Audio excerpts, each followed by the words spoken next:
6 अक्टूबर 2015 को CIA के head John Brennan को एक अननोन नंबर से कॉल आती है। Hello? John Brennan? Who is this?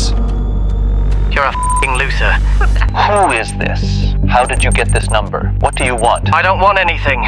I already f***ing own you. Thing. Why are you doing this? We want you to stop bombing the Middle East. दुनिया के सबसे powerful आदमी को ये प्रैंक कॉल करने वाला लंदन में बैठा हुआ एक 15 साल का लड़का था। इस बच्चे का इंटरनेट नेम था क्रैकर और इसकी ये कॉल पूरी अमेरिकन एस्टेब्लिशमेंट को हिलाकर रखने वाली थी। लेकिन इस काम के पीछे सिर्फ ये लड़का नहीं बल्कि इसका एक और दोस्त भी था और इन दोनों लड़कों ने दुनिया के सबसे पावरफुल सीक्रेट एजेंसी को कहीं मुंह दिखाने के लायक नहीं छोड़ा था। 2015 में उन्होंने CIA के हजारों सीक्रेट डॉक्यूमेंट्स लीक किए।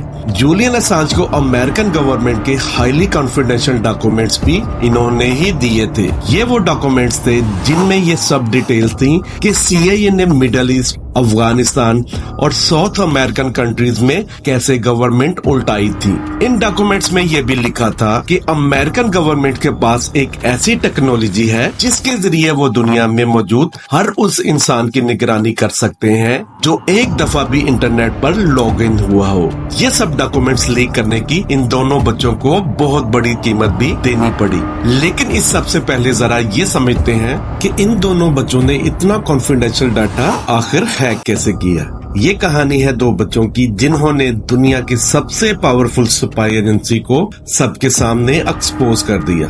2008 में अमेरिकन स्टेट ऑफ वर्जीनिया में एक 14 साल का बच्चा अपने कंप्यूटर पर काउंटर स्ट्राइक खेल रहा था। गेम खेलते खेलते इस बच्चे ने कुछ कमांड यूज करना शुरू की और यूं पहली दफा इसको एहसास हुआ कि ये कंप्यूटर बहुत ही पावरफुल चीज है और किसी को अगर इसका प्रॉपर यूज आ जाए तो वो इनसे बहुत से ऐसे काम ले सकता है जो गवर्नमेंट्स को भी हिला सकते हैं। इस बच्चे का इंटरनेट नेम था डिफॉल्ट। ये वो टाइम था जब एनोनिमस नाम का एक हैकर ग्रुप अमेरिका में बहुत फेमस हो रहा था। ये ग्रुप सिर्फ अटेंशन लेने के लिए डिफरेंट कंपनीज और गवर्नमेंट्स की वेबसाइट हैक करता था। डिफॉल्ट इस ग्रुप से बहुत इम्प्रेस था, लेकिन इस ग्रुप का मसला ये था कि इसमें किसी पर भी ट्रस्ट करना बहुत मुश्किल था क्योंकि इसके मेंबर्स में कुछ पुलिस के लोग भी थे जो हैकर्स को पकड़ने के लिए इस ग्रुप में शामिल हुए थे। इसी दौरान डिफॉल्ट को एक और हैकर ग्रुप मिला जिसका नाम था एननसिक। एननसिक भी एनोनिमस की तरह एक हैकर ग्रुप था, लेकिन ये लोग सिर्फ पॉलिटिकल और सोशल मोटिव के लिए वेबसाइट और अकाउंट्स हैक करते थे।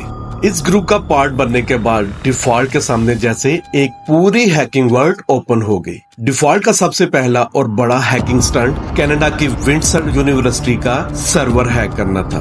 वो इस यूनिवर्सिटी के फाइनेंशियल रिकॉर्ड में घुस गया। वहाँ इसे इन सारे स्टूडेंट का डाटा मिला जिन्होंने यूनिवर्सिटी से लोन लिया हुआ था। ये करीब $94 मिलियन बनते थे। डिफॉल्ट ने ये सारा डाटा डिलीट कर दिया। अब नॉर्मली हैकर जब भी ऐसी कोई फाइनेंशियल इंफॉर्मेशन हैक करते हैं तो वो इसे रिस्टोर करने के लिए एक अच्छी खासी प्राइस चार्ज करते हैं, लेकिन डिफॉल्ट का ऐसा कोई इरादा है ही नहीं था। वो हैकिंग को अटेंशन लेने और सोशल चेंज लाने का एक टूल समझने लगा। इसके बाद डिफॉल्ट एक के बाद एक वेबसाइट हैक करता गया और हर हैक होने वाली वेबसाइट के पीछे कोई सोशल या पॉलिटिकल मोटिव होता था। 2013 आ चुका था और डिफॉल्ट अब एक प्रो लेवल हैकर बन चुका था। वो क्रिप्टो करेंसी में भी बहुत ज्यादा इंटरेस्टेड था और इसीलिए इसने अपने पास एक हार्ड ड्राइव में 1000 बिटकॉइन जमा किए हुए थे जिसकी आज प्राइस अराउंड $66 मिलियन बनती है। यहीं पर इस स्टोरी में एक और आदमी की एंट्री होती है, एक 29 साल CIA कॉन्ट्रैक्टर की। मई 2013 ये CIA कॉन्ट्रैक्टर अपने अपार्टमेंट्स में बहुत देर से बैठा कुछ सोच रहा है। इसके हाथ में एक बहुत सीक्रेट फाइल लगी है जिसमें ये लिखा हुआ है कि अमेरिकन गवर्नमेंट के पास ये एबिलिटी है कि वो पूरी दुनिया में हर इंसान को मॉनिटर कर सकती है जिसने एक बार भी कंप्यूटर पर लॉगिन किया हो और इसका कंप्यूटर इंटरनेट से कनेक्टेड हो। इस आदमी के नजदीक ये बहुत बड़ी ह्यूमन राइट्स वायलेशन थी जिसे हर कीमत पर रुकना चाहिए था, मगर इसका अंदाजा था कि अगर वो ये बात किसी से भी करता है तो इस पर कॉन्फिडेंशियल इंफॉर्मेशन लीक करने का केस होगा जिसकी सजा में उसे सारी जिंदगी के लिए जेल जाना पड़ सकता है। इसके दिमाग में एक प्लान आया। इसने सारा डाटा अपने पास डाउनलोड किया, कुछ हफ्तों की लीव अप्लाई की और हांगकांग चला गया, क्योंकि इसे ऐसा लगता था कि हांगकांग की गवर्नमेंट इसे अमेरिकन गवर्नमेंट से बचा लेगी। इसलिए ये कॉन्ट्रैक्टर का नाम था एडवर्ड स्नोडेन, और इसने हांगकांग पहुंचने के बाद 2 जर्नलिस्ट को एक इंटरव्यू दिया, जिसने पूरी दुनिया को हिलाकर रख दिया। इस इंटरव्यू में इसने ये सारा राज उगल दिया कि कैसे अमेरिकन गवर्नमेंट पूरी दुनिया में लोगों की निगरानी करती है और इंडिविजुअल फ्रीडम को वायलेट करती है। इस इंटरव्यू ने डिफॉल्ट और क्रैकर जैसे हैकर को बहुत ज्यादा इंस्पायर किया। एक तरफ डिफॉल्ट को अपनी गवर्नमेंट पर बहुत गुस्सा था। इसने फैसला किया कि वो CIA ऑफिशियल्स को भी मजा चखाएगा और इन्हें दिखाएगा कि कैसे लगता है जब आपकी प्राइवेट लाइफ और डाटा की कोई निगरानी कर रहा हो। इसलिए इसने इंग्लैंड में बैठे क्रैकर से टीम अप किया। क्रैकर अमेरिका की मिडिल ईस्ट में बढ़ती हुई इन्वॉल्वमेंट और स्पेशली पैलेस्टाइन में जो कुछ हो रहा था, इसमें अमेरिकन रोल के बहुत खिलाफ था। इन दोनों लड़कों ने मिलकर एक ग्रुप बनाया जिसका नाम रखा क्रैकर विद एटीट्यूड। इनका सबसे पहला शिकार था जेम्स क्लेपर, ओबामा एडमिनिस्ट्रेशन का इंटेलिजेंस डायरेक्टर। उन्होंने गूगल से क्लेपर का फोन नंबर उठाया और इस नंबर के थ्रू इसका ईमेल हैक किया और इस ईमेल के थ्रू इसके सारे सोशल मीडिया हैंडल्स हैक कर लिए। इसके बाद इनका अगला टारगेट था head of CIA John Brennan. न सिर्फ उन्होंने ब्रेनन का सारा डाटा हैक किया, बल्कि इसे एक प्रैंक कॉल भी की, जो वीडियो के स्टार्टिंग में आपको सुनवाई है। पूरी CIA और जॉन ब्रेनन हिलकर रह गए। क्रैकर ने ब्रेनन का सारा डाटा जूलियन असांज की विकीलीक वेबसाइट पर अपलोड कर दिया।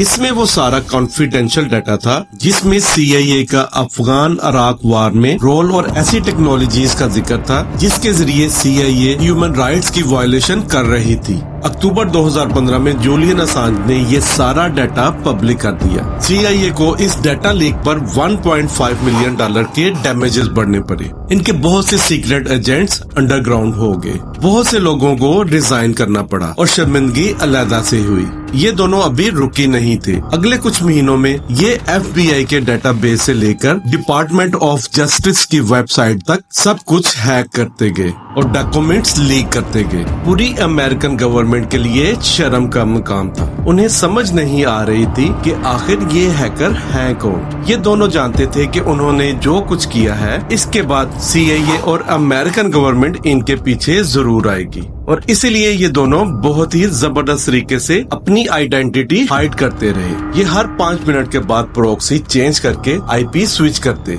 ताकि इनकी लोकेशन ट्रेस न हो। दुनिया की सबसे पावरफुल स्पाई एजेंसी अभी तक इन दोनों बच्चों को एड्रेस नहीं कर पाई थी, लेकिन फिर सितंबर 2016 में क्रैकर से एक बहुत बड़ी गलती हुई। वो एक दिन नशे में अपने 2 दोस्तों के साथ पार्टी कर रहा था कि इतने में टीवी पे न्यूज चली कि कैसे क्रैकर विद एटीट्यूड नामक ग्रुप ने पूरी CIA को चकरा कर रख दिया है। क्रैकर ने शोखी में इन दोस्तों के सामने बोला कि ये ग्रुप इसका है। जब इसके दोस्तों ने इसका मजाक उड़ाया तो उसने उन्हें वो सारे सर्वर्स और प्रूफ दिखा दिए, और यही इसकी सबसे बड़ी गलती थी। इसके एक दोस्त ने इस सब की खबर गवर्नमेंट को दी, और सिर्फ 48 घंटों के बाद इंग्लैंड में ब्रिटिश पुलिस ने क्रैकर के अपार्टमेंट पर रेड किया, और इधर अमेरिका में FBI ने डिफॉल्ट के अपार्टमेंट पर रेड किया और इन दोनों को अरेस्ट कर लिया गया। क्रैकर को अंडर एज होने और UK में होने की वजह से 2 साल की सजा सुनाई गई, लेकिन डिफॉल्ट क्योंकि अमेरिका में था तो इसे बहुत सख्त सजा दी गई। इसे 5 साल के लिए फेडरल प्रिजन भेजा गया और $145,000 का फाइन किया गया, और इसकी 1000 बिटकॉइन वाली हार्ड ड्राइव गवर्नमेंट ने अपने कब्जे में ले ली। इन दोनों बच्चों को ऐसी इंफॉर्मेशन लीक करने की सजा दी गई जो सब इंसानों के फायदे के लिए थी, और जो कुछ इनके लीक डाटा में बताया गया था बिल्कुल वैसा ही दिसंबर 2023 में हुआ, जब बाइडेन एडमिनिस्ट्रेशन ने एक कंट्रोवर्शियल लॉ पास किया जिसमें गवर्नमेंट को ये राइट दिया गया कि वो पूरी दुनिया में किसी के भी बगैर वारंट के निगरानी कर सकते हैं। एंड यू नोज, जब आप ये वीडियोस देख रहे हो तो आपकी और मेरी भी सर्वेलेंस हो रही हो। मेरा क्वेश्चन सिर्फ ये है कि क्या ऐसी डॉक्यूमेंट्स लीक करना जुर्म है जिसमें गवर्नमेंट के गलत कामों को एक्सपोज किया गया हो, ऐसे कामों को जो इंसानियत के लिए खतरा है। इस सारे केस को लेकर नाजरीन आप लोगों की क्या ओपिनियन है, नीचे कमेंट्स में जरूर बताएं। मिलते हैं नेक्स्ट वीडियो में एक और इंटरेस्टिंग टॉपिक के साथ। तब तक के लिए अपना ख्याल रखिएगा। अल्लाह हाफिज।